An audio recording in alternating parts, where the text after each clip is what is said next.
Gaza में जारी हिंसा के बीच इजराइल को लेबनान के संगठन हिजबुल्लाह से भी कड़ी चुनौती मिल रही है। ऐसा दावा है कि इजराइल और हिजबुल्लाह के बीच जारी सैन्य झड़प अब अपने चरम पर है। हिजबुल्लाह लड़ाके अपने जबरदस्त वार से इजरायली सेना पर लगातार हावी हो रहे हैं।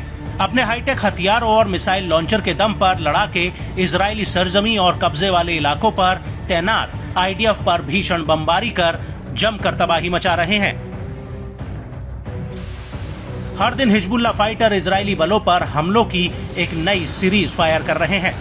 इस बीच लेबनान के इस्लामिक प्रतिरोध ने दावा किया है कि उसके लड़ाकों ने रविवार को इजरायली कब्जे वाले फिलिस्तीन सीमा पर तैनात IDF के खिलाफ कई अभियान चलाए। हिजबुल्लाह ने दक्षिणी लेबनान के अल आइशिया गांव के ऊपर एक इजरायली हर्मीस 450 ड्रोन को मार गिराने का भी दावा किया है। इस्लामिक रेजिस्टेंस ने दोहराया कि गाजा में फिलिस्तीनी लोगों और उनके प्रतिरोध के समर्थन में घातक पलटवार किया जा रहा है। साथ ही ये कार्रवाई दक्षिणी लेबनानी गांवों और नागरिक घरों पर इजरायली हमलों के जवाब में हो रही है।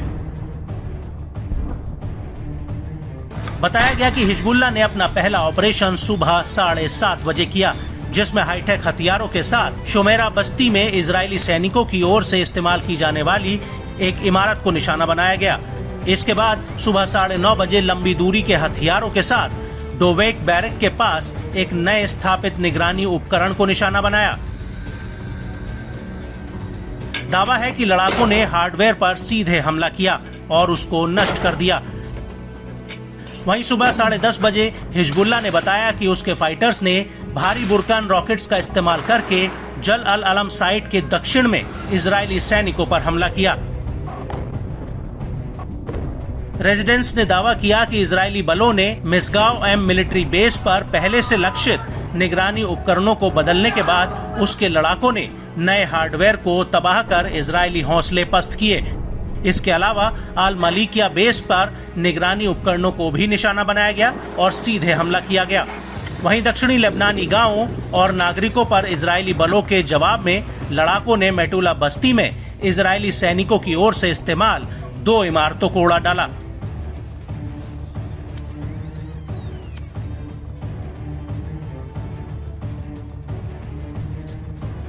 हिजबुल्लाह ने यह भी दावा किया कि इजरायली सेना ने एक उच्च रैंकिंग वाले रिजर्व अधिकारी की मौत की बात स्वीकारी है, जो उत्तरी कब्जे वाले फिलिस्तीन में अरब अल आरामशे शहर को निशाना बनाकर हिजबुल्लाह के ऑपरेशन में घायल होने के बाद मारा गया था।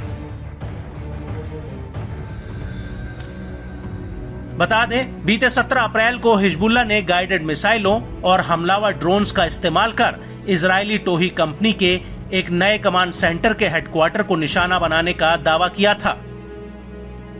संगठन ने खुलासा किया कि उसने 2 गाइडेड मिसाइलों से हमला किया। इसके बाद सीधे एक तरफा ड्रोन से हमला किया गया था।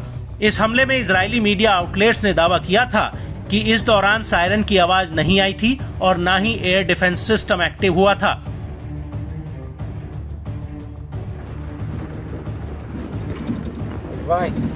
लिहाजा लेबनानी बॉर्डर पर हालात की गंभीरता को देखते हुए इजरायली सेना ने अपनी तैनाती को बढ़ा दिया है। इजरायली सेना ने पहले ही ऐलान किया था कि वो गाजा से अपने सैनिकों को वापस बुलाकर उन्हें लेबनान बॉर्डर पर तैनात करने जा रहा है।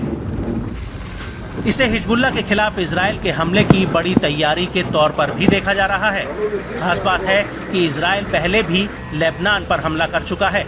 इसमें लेबनान को भी भारी नुकसान उठाना पड़ा था, लेकिन आज के वक्त में हिजबुल्लाह काफी ताकतवर है, जो इजराइल को आसानी से जीतने नहीं देगा।